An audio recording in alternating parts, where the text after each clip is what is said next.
Mapagpalang araw mga kapanalig ko kay Kristo. Masaganang araw po ang inyong kapatid na Nico Cruz. Kumusta po kayo? Bago po ang lahat, God is forever in control. Sabayan niyo po ako mga kapanalig sa dasal na tinuro ni Bishop Broderick Fabilio.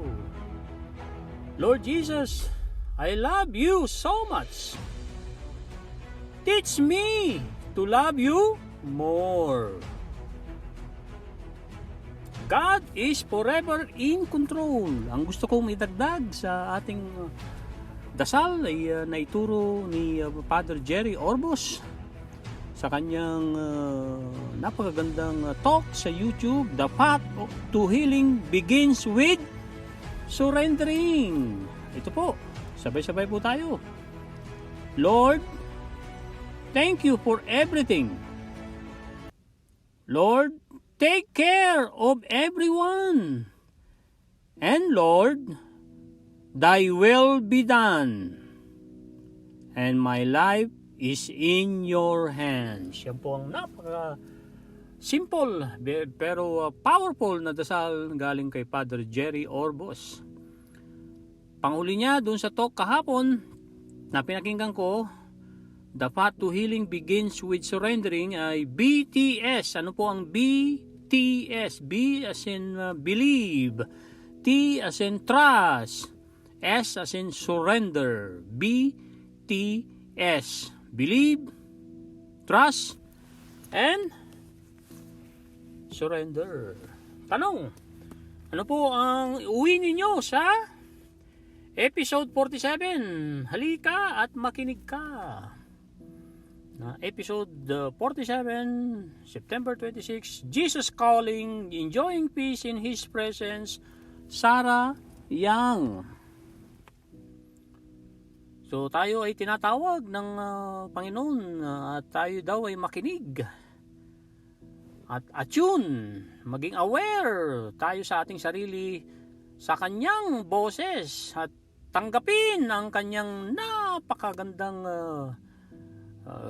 at hindi mapapantayang mga yaman, mga biyaya na mamamangha ka at ikaw ay magtataka sa pakikipagniig sa Creator of the Universe, San Sinukob, habang nakaupo ka lamang na komportable sa iyong bahay.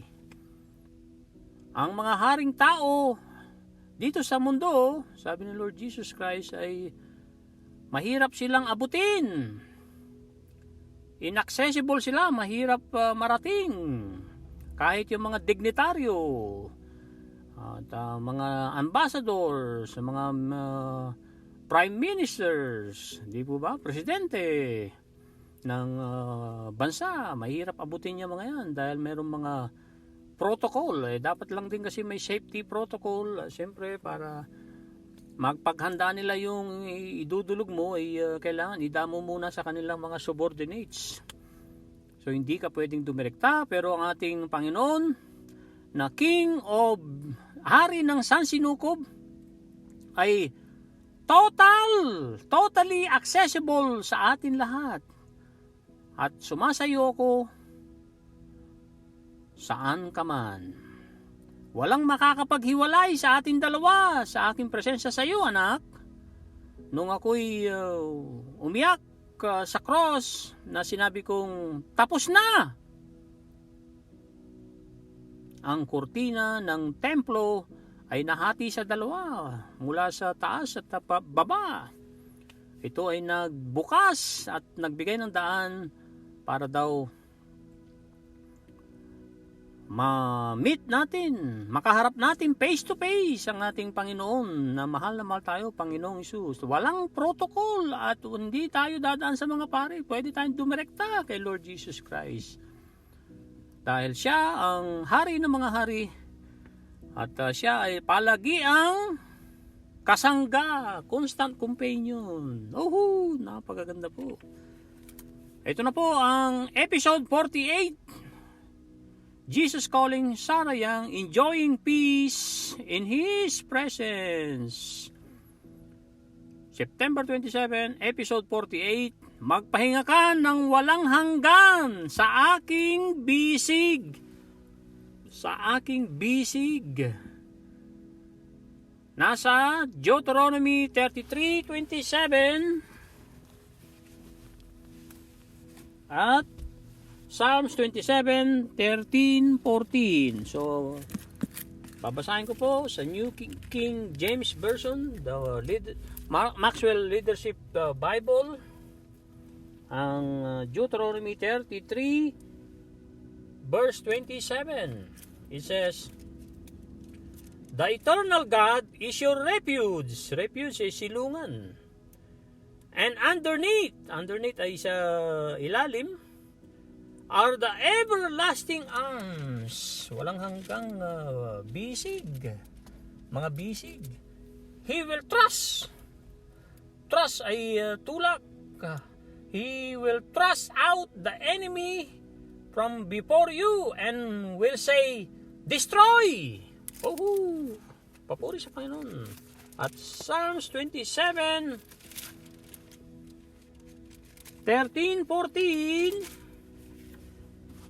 Ito po. It says, "I would have lost heart unless I had believed that I would see the goodness of the Lord in the land of the living.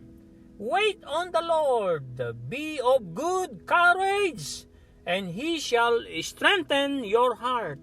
Wait, I say, on the Lord." Oh, papuri sa Panginoon. Palakpakan po natin ang ating Panginoong Hesus na mahal na mahal na mahal tayo. Walang hanggan ang kanyang pagmamahal. Tanggapin natin siya ng taos-puso sa ating puso at gawin natin siyang ating tagapagligtas at Panginoon, siya maghari sa ating buhay. Ito na po ang mensahe ni Lord Jesus Christ sa atin lahat sa libro ni Sarah Young, Bible-based po. Kababasa ko lang yung Deuteronomy 33:27, Psalms 27 verse 13 hanggang 14. "Relax in my everlasting arms. Your weakness is an opportunity to grow strong in awareness of my almighty presence." Almighty, makapangyarihan. Relax, magpahinga. Everlasting ay walang hanggan na bisig niya. "When your energy fails you, do not look inward." Ang inward po ay paloob. Inward and lament. And lament the lack you find there. Lament ay pagdaing, pagreklamo. "Look to me in my sufficiency. Rejoice in my radiant riches."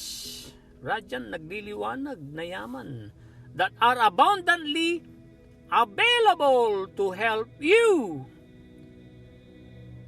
Ang payo ni Lord Jesus Christ today, go gently through this day, leaning on me. Nakasandal ka sa akin, leaning and enjoying my presence. Thank me for your neediness, which is building your trust bonds between us. If you look back on your journey thus far, you can see that days of extreme weakness have been some of your most precious times. Memories of these days are richly interwoven.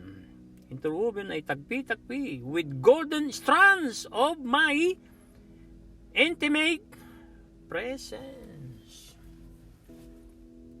Pag nilay-nilayan na po natin, and then proceed tayo sa kawikaan, saka yung lessons ng Think and Grow Rich, classic book, 1937. So, tayo daw ay magpahinga ng walang hanggan sa bisig ng ating Panginoong Hesus. Ang ating daw kahinaan ay isang napakagandang oportunidad para tayo lumago ng malakas sa kamalayan ng Almighty Presence, makapangyarihan sa lahat na kanyang presensya.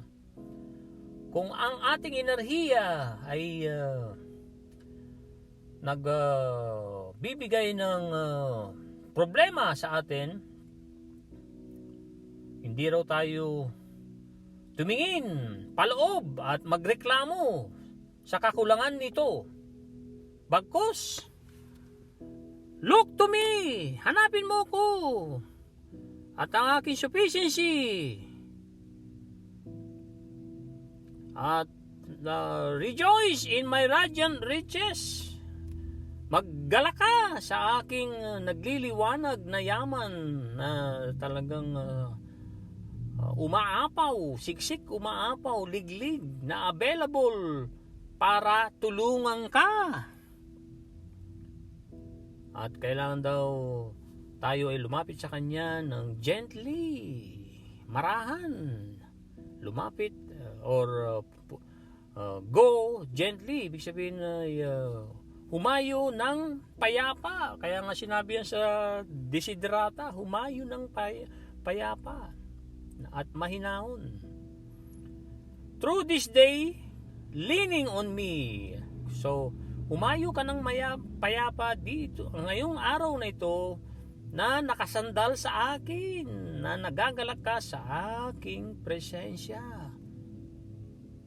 Pasalamatan mo ko sa iyong mga kakulangan na gumagawa ng tiwala at bigkis sa ating dalawa. Kung titignan mo pabalik ang iyong biyahe, ay malayo na ito. At makikita mong ang mga araw ay nagbibigay ng napakalaking kahinaan. At kahinaan na nagdudulot ngayon ng matatanto mong ito ay napakahalagang mga pangyayari sa buhay mo. Ang mga paggunita mo ng mga araw na nagpapayaman, na tagpi-tagpi with golden strands ng super lapit na presensya ng ating Panginoon. Kaya magpahinga ka ng walang hanggan sa aking bisig. Magpahinga ka ng walang hanggang sa aking bisig, anak. Yan po ang pananawagan ni Lord Jesus Christ. Tayo ay sumurrender sa Kanya. Napakagandang talk ni Father Jerry Orbos, napakinggan ko. Talagang super galing nitong mababa ang loob, si Father Jerry Orbos. Shoutout sa iyo, Father Jerry.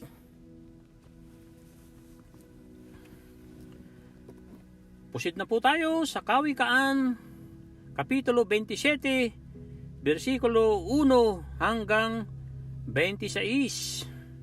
Ito po, sa tulong ng banal na Espiritu. Huwag ipagyayabang ang araw ng bukas, pagkat di mo alam kung anong magaganap. So, wag natin daw sasabihin na next week or next year pupunta ako sa ganitong bansa at tayo ay magre-reunion or tayo ay magbabakasyon doon. Kaya nga napakaganda ang payo ng Aklat ng Santiago, Book of James, ay if the Lord wills, kung pahihintulutan ako ng Panginoon, yes, pupunta ako dyan sa iyong imbitasyon kung pahihintulutan ako ng Panginoon. Natutuwa ang ating Panginoon pagka yun ang ating sinasabi, iniisip at ginagawa. Verse 2, hayaan mong iba ang sayo'y pumuri at ang sariling bangko'y huwag mong buhatin. Ang bato ay mabigat, ang buhangin ay may timbang, ngunit mas mabigat ang kaguluhang dulot ng kamangmangan. Ang galit ay mabagsik, ang puot ay mabangis, ngunit ang pagsiselos ay may ibayong lupit. Hindi hamak na mabuti ang harapang paninita kaysa naman sa pag-ibig, ngunit ito'y lihim pala. May pakinabang sa hampas ng tapat na kaibigan kaysa halik ng isang kaaway. Ang taong busog ay tatanggi kahit sa pulot pukyutan, ngunit sa taong gutom, matamis kahit ang ampalaya. Paborito ko pong gulay yan, ampalaya. Ang taong lumayas sa kanyang tahanan tulad ng ibong sa pugad ay lumisan. Ang langis at pabangoy pangpasigla ng pakiramdam, ngunit ang kabalisahay magpapahina ng kalooban. Huwag mong pabayaan ang iyong kaibigan, ni ang kaibigan ng iyong magulang. Kung ikaw ay nagigipit, huwag sa kapatid lalapit. Higit na mabuti ang kapitbahay na malapit kaysa isang malayong kapatid. Kaya nga makipagkaibigan tayo sa ating mga kapitbahay. Makisama. Lalo dyan sa Pilipinas, talagang tabi-tabi ang mga bahay natin. So, mas mabuting makisama, mas mabuting ikaw ang mag-adjust kaysa yung kapwa mo mag-adjust. Yun ang karanasan ko. Magiging kaibigan mo ang mga kapitbahay mo pagka ikaw ang nakisama muna. Nakisamang genuine na walang hinihinging kapalit. Ginagawa mo yan kasi mahal mo ang Diyos. Mahal mo ang kapwa mo sa pagmamahal mo sa sarili mo. Verse 11, magpakatalino ka, anak, upang ako'y masiyahan at sa gayoy di ako mapahiya sa nangungutya man. Alam ng matalino kung may panganib at siya'y nag-iingat, ngunit dito pansin ng mayayaman, kaya siya'y napapahamak. Kunin mo ang kasuotan ng sinumang nananagot para sa iba, at siya ang pagdusahin mo dahil sa pag-ako sa di niya kilala. Ang pahiyaw na pagbati bilang panggising sa kaibigan ay para ng sumpang binibitawan. So huwag nating hiyawan ng ating mga kaibigan. Gently, maging marahan. Verse 15, nakakayamot ang asawang masalita tulad ng ulan na ayaw tumila. Mahirap siyang patigilin para kang dumadakot ng langis o pumipigil sa hangin. Ay, hindi mo madadakot mapipigilan ng pagtulo ng langis, pati ang hangin. So ganun daw ang mga asawang mga madadaldal. Shoutout sa akin Reyna Rosa, napakapalad ko.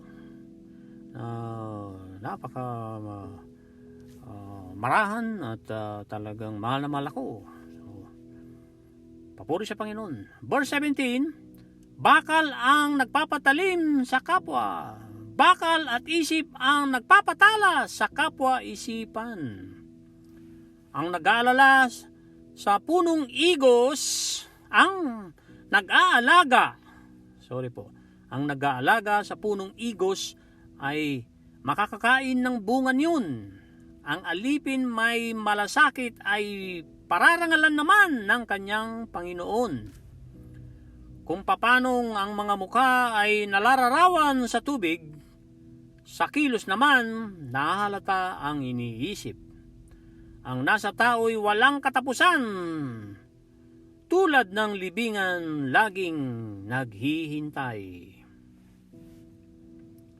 Dinadalisay sa apoy ang ginto at pilak, ngunit ugali ng tao'y makikilala sa gawa araw-araw. Bayuhin mang parang bigas ang isang taong mangmang, hindi rin mayalis ang kanyang kamangmangan.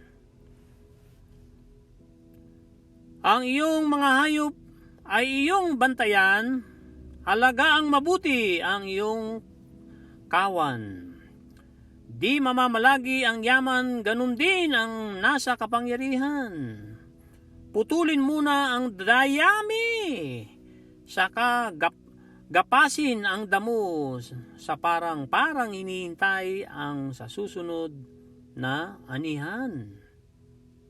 Ang mga tupa, kinukuha ang ginagawang kasuotan at pinagbibintahan mo ng iyong kambing ay maaaring ipambili ng bukid. Hanggang 27 po pala ito. So, last verse, 27, ang gatas ng inahing kambing ay sa ibang kailangan sa pagkain ng pamilya mo't mga katulong sa bahay. Papuri sa Panginoon. Napakagandang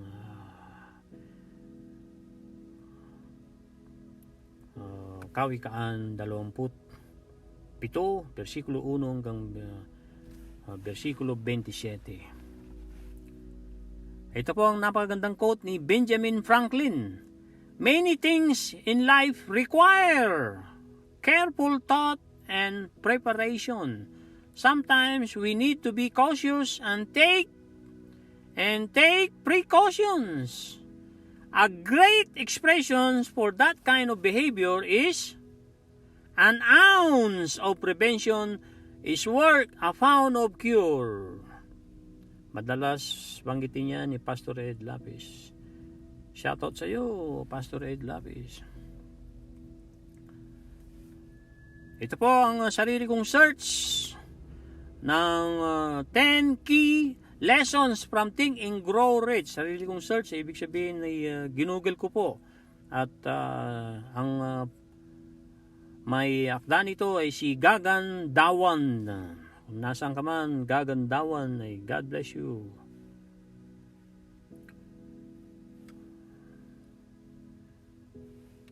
Ito po ang kanyang introduction. A powerful book on personal development by Napoleon Hill.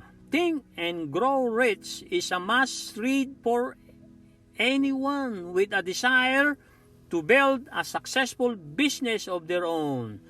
The secrets of success, as explained by the author, hit home and leave a profound impact. What to expect and what will you learn from this well-known prosperity classic? Some frequently asked questions posed by online users. Does Think and Grow Rich actually work? The answer is yes. Kahit ako, yes din ang sagot ko. It works by affecting your subconscious mind into taking inspired action. It motivates you to have renewed faith in yourself and you feel well prepared to take on new challenges and face adverse circumstances with grit and determination. Ang Think and Grow Rich ay hindi para sa lahat. Basahin mo man kung hindi mo yan i-apply. Ang Think and Grow Rich na book sa aking pananaw, mga kapanalig, ay you need to own the book. Payo din ni Bob Proctor yan by reading it daily if you can. Repetition. Ang napakagandang sagot ni WCS William Clivingstone sa interview niya 1980s na napanood ko kahapon sa YouTube. Repetition. Ano man ang ginagawa mo, negative o positive, repetition. Yan ang magbibigay ng resulta sa iyo kasi yun ang ipinoprogram mo sa subconscious mind mo, sabi ni Mr. PMA WCS. PMA is Positive Mental Attitude. Binansagan siyang Mr. PMA.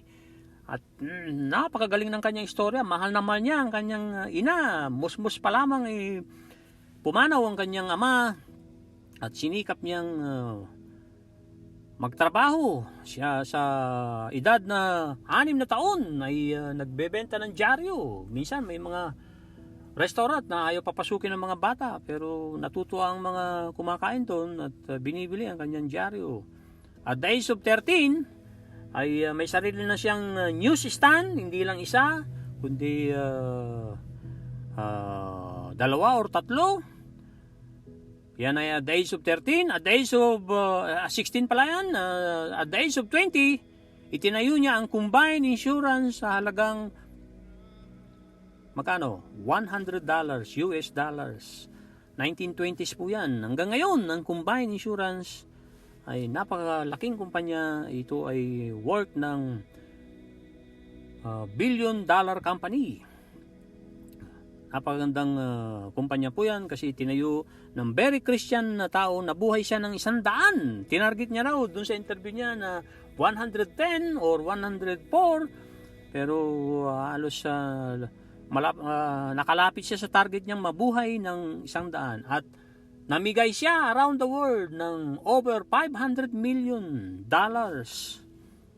Dahil noon pa man, nung nagbebenta ng dyaryo, meron laging ibinibigay sa Panginoon at sa kanyang nanay. Doon niya napagtanto, mabuti pala ang kumita ng pera pag ginamit mo sa kabutihan. Pag ibinalik mo, bumili ka ng isang bagay, nung binigyan niya ng roses ang kanyang nanay, ay talagang natutuwa ng todo. Pinagmalaki sa kapitbahay, sa mga kaibigan. Kaya doon niya napagdesisyonan na masarap pala ang magkaroon ng pera. Lalong-lalo na pag ginamit mo sa kabutihan at share. Ibahagi mo, sabi ni WCS. Ituloy ko po. It is outdated. Ang pangalawang, is it outdated? Ang tanong. In many ways, yes, it is outdated, but the lessons that one can learn and implement are timeless. It is a book that works for some and does nothing for others. Basahin mo yan. Kung hindi mo babasahin uli, hindi mo i-apply ang mga natutunan mo, walang mangyayari sa'yo. Hindi ka magiging think and grow rich. Kaya nga dapat think and grow rich with positive mental attitude actions.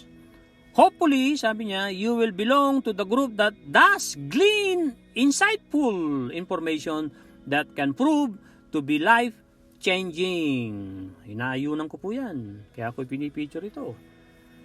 These are the 10 key takeaways and lessons that made sense to me. Number 1, have a burning desire with a definiteness of purpose. When we rely on the power of the human mind, we see results. You need to know your goals and want them with intense desire that is unmoved by any obstacles in your path. Burning desire po yan. Talagang proven na po. Proven na po ang burning desire. Ano po yung desire mo? Yan ba ay yung ninanasa ba ay nag-aalab para ikaw ay magtagumpay sa tulong ng Diyos, sa grasya ng Diyos? Kailangan definite, klarong-klaro ang iyong malaman ng iyong rason na kung bakit ka nandito sa mundo.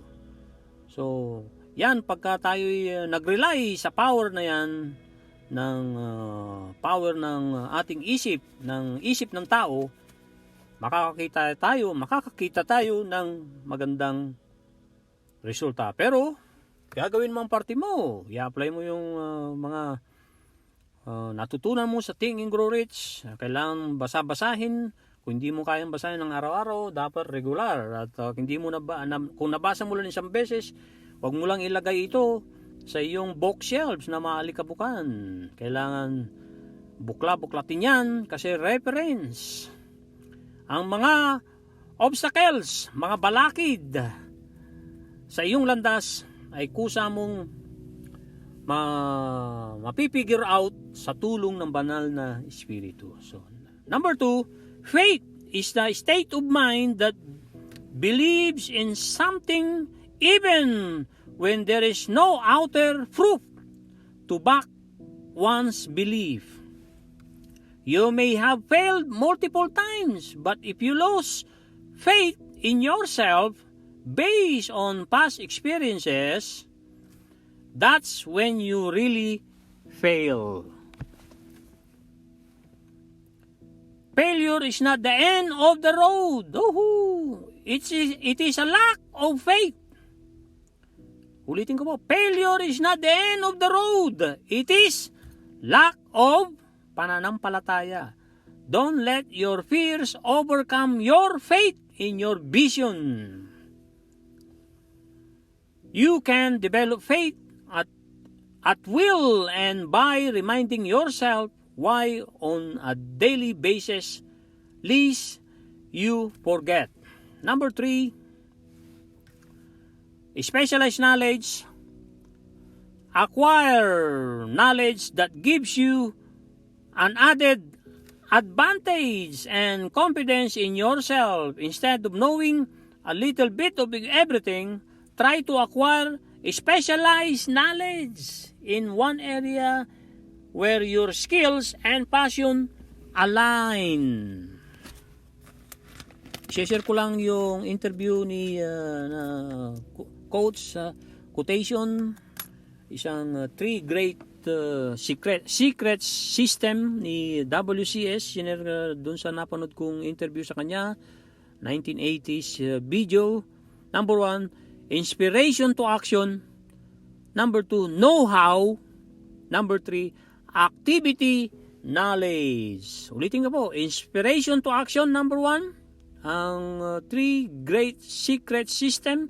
Number 2, know-how. Alamin mo. Number 3, activity knowledge. Number 4, use the power of imagination to build new realities. Imagination can definitely take you places if you learn to apply your ideas and turn them into things by working on them. Take inspired action and never stop imagining all the wonderful things we can create in our minds. First and give to the world later. When you start taking action, things will move forward quickly.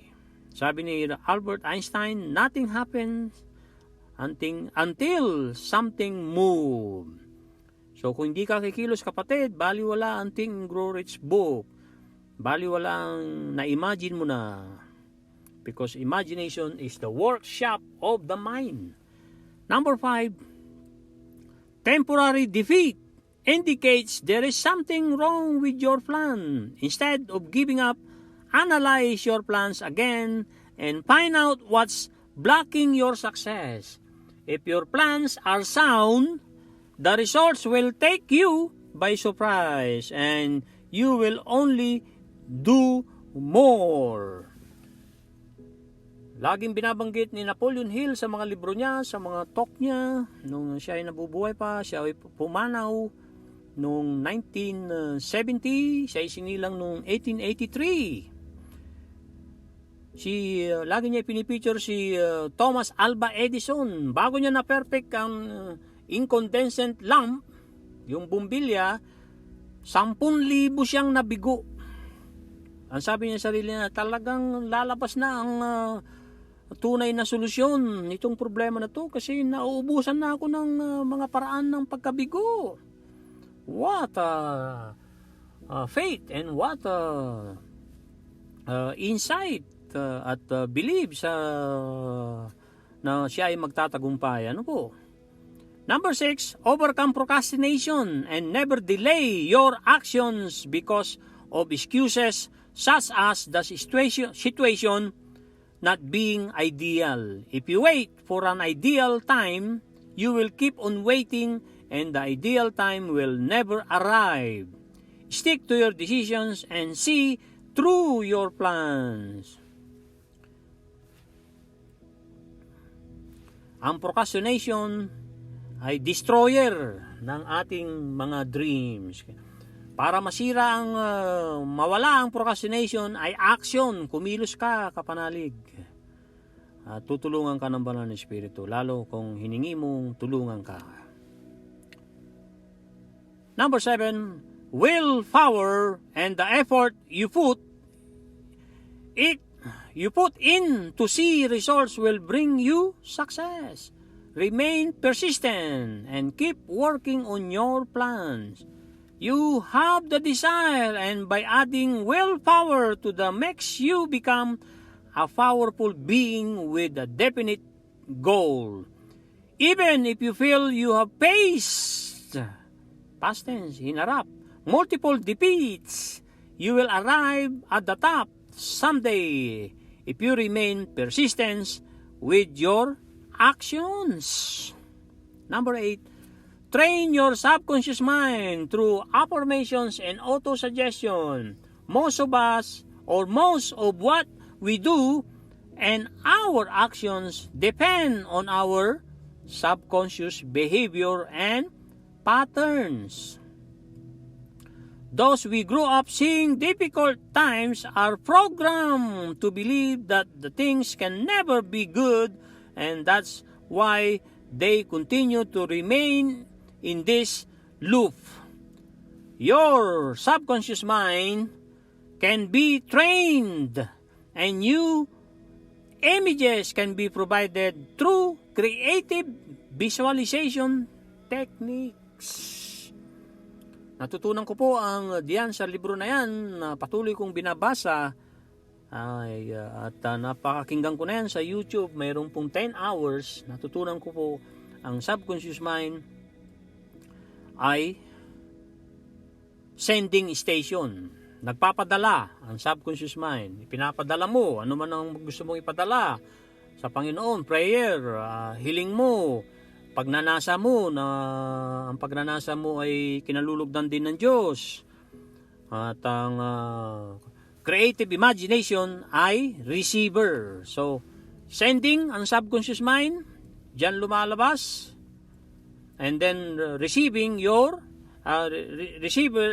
receiving yung creative imagination mo. So, subconscious at creative imagination with auto-suggestions. Kanina, nabanggit dyan ng auto-suggestions. Hindi ko nasusugan.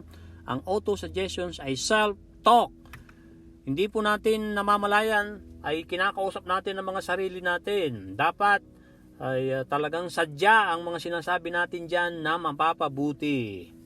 Na magsisilbi sa iyo. Madalas, ang auto-suggestion self-talk ay mga negatibo. Na hindi ko kaya yan. Na mayroon kang inisip pero kinokontra mo. May pumasok na idea na galing sa creative imagination mo pero kinokontra mo rin at hindi ka kumikilos. So auto-suggestion tulad ng mga magagandang, mga powerful affirmations. I am strong in the Lord. I am a child of the Most High God. I can do all things through Christ who strengthens me. I have the power to love. I have the power to forgive. I am kind. I am generous. Yan, yung mga I am, mga I have. Ay, napaka-powerful yan. Sila Bob Proctor, Zig Ziglar, John C. Maxwell, at marami pa. Pati si Pastor Joel Austin ay mahusay na magturo dyan sa mga affirmation na yan. Number 9, trust your sixth sense and follow those gut feelings that guide your decisions and tell you when it's the right time to do something. Learn from the difference between fears and an inner voice. Fears will stop you from taking inspired action, but a well-trained mind will allow you to develop a good sixth sense. Ang sixth sense ay inner voice po yan. Mayroong isang bahagi na hindi may paliwanag ng science na nandyan sa ating brain. Kaya tinawag yan na sixth sense.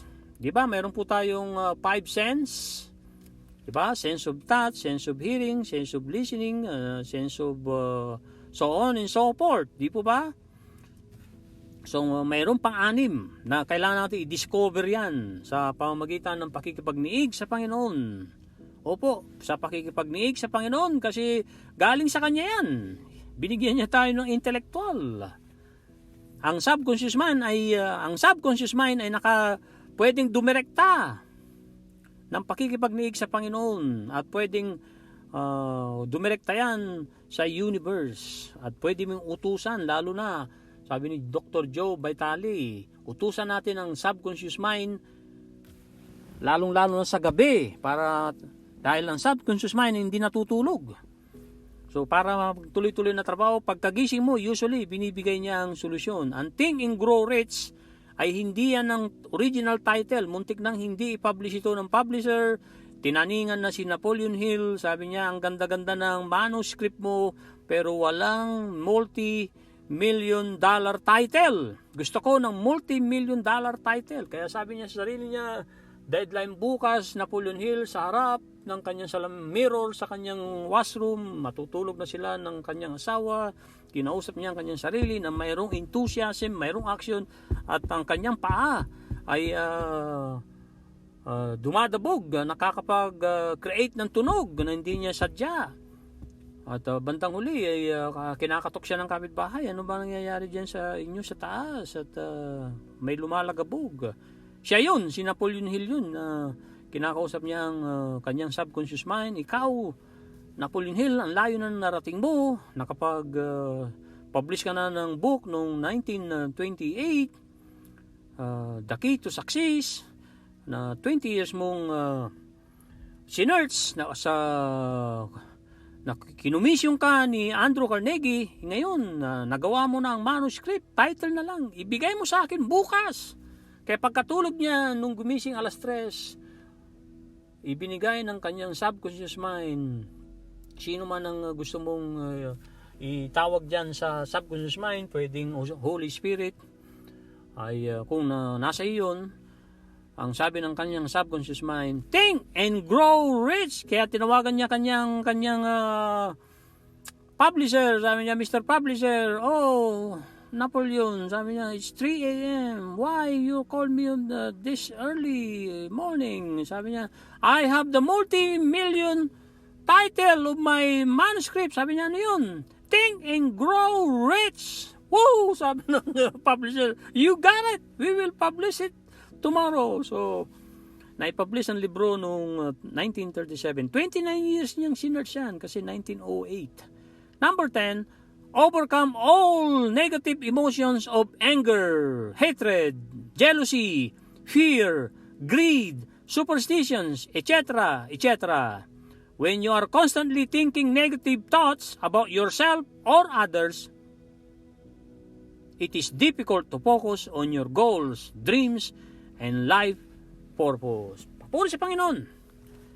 Anong lagi natin tatandaan? God is forever in control. Gratitude is an attitude that hooks up to our source of supply. And the more grateful you are, the closer you become to your Maker, to the architect of the universe, to the spiritual core of your being. It is a phenomenal lessons. Ito po ang ating Measure Our Progress quote ni Coach Peter Neufeld, taga rito sa Regina, Saskatchewan. Measure your progress and adjust your plans and actions to become better aligned for success. Bye for now. Maraming salamat sa inyong lahat. God bless.